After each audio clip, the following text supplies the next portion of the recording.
안녕하십니까. 이슈를 요리하는 셰프 센슈입니다. 나라가 완전히 부러지고 망가지고 뒤집어지고 있습니다. 이제는 하다 파렴치 철면피 끝판왕이 되겠다는 야욕을 보이고 있는 집단이 있는데요. 현대판 특권 귀족 계급을 만드는 법안을 통과하려고 합니다. 참 기가 막힙니다. 뭐냐고요? 더불어민주당과 문재인 정부가 과거 운동권 경력을 공은 삼아 대대손손 자식들까지 귀족 계급을 세습하겠다는 민주유공자 예우법 법안을 발의했는데요. 사회의 공정한 질서를 완전히 무너뜨리고 운동권 특권을 법제화하겠다는 목적입니다.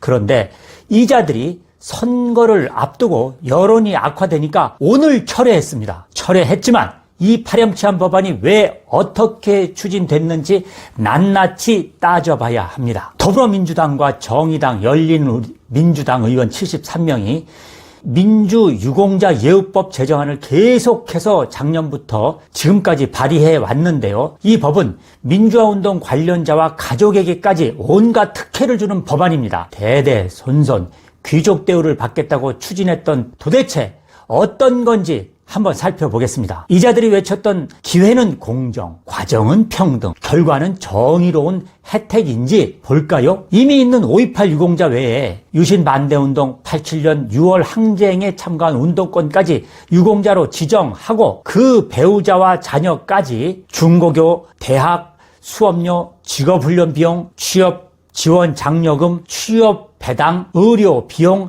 양육, 대부 지원을 하는 내용입니다. 게다가 주택 구입, 신축, 개량, 임차 등과 관련한 대출도 최대 만기 20년 분할 상환 저금리 대출까지 가능합니다. 풀 서비스입니다. 이자들이 귀족처럼 어떤 특혜를 누릴지 구체적으로 정해놓은 걸 들어보셨죠? 이게 끝이 아닙니다. 계속 볼까요? 농토 구입 대부, 생활안정 대부도 지원하게 했고 국가보훈처장이 주택을 지어 대부 대상자들에게 분양, 임대도 할 수 있도록 했으며 국가의 의료 지원과 양육, 양로, 요양 지원까지 모두 포함됩니다. 이게 도대체 뭔가요? 서른 의원이라는 자가 추진한 법안은 민주화운동 부상자, 사망자, 행방불명자만이 아니라 민주화운동을 이유로 유죄 판결, 해직, 퇴학 처분까지 소위 민주화운동 희생자라고 해서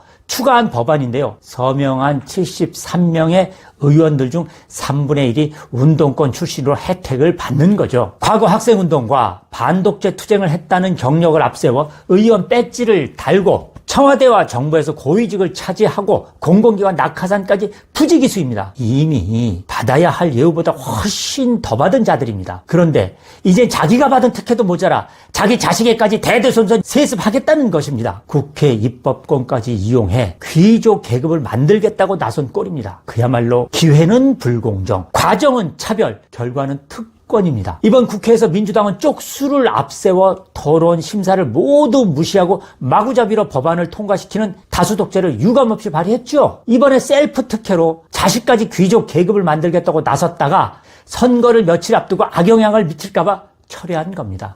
이자들이 선거에서 이기면 또다시 추진하겠죠. 센슈의 오늘 한마디, 부패하고 무능하고 파렴치한 너희들에게 국민의 이름으로 명령한다. 국민이 개, 돼지인 줄 알지? 역겨운 민주유공자법을 철회했다고 개, 돼지들이 속을 것 같냐? 서명한 73명 국회의원은 당장 사퇴해라. 니들이 절대 안 할 건 나도 알아. 두 눈 똑바로 뜨고 투표 제대로 합시다.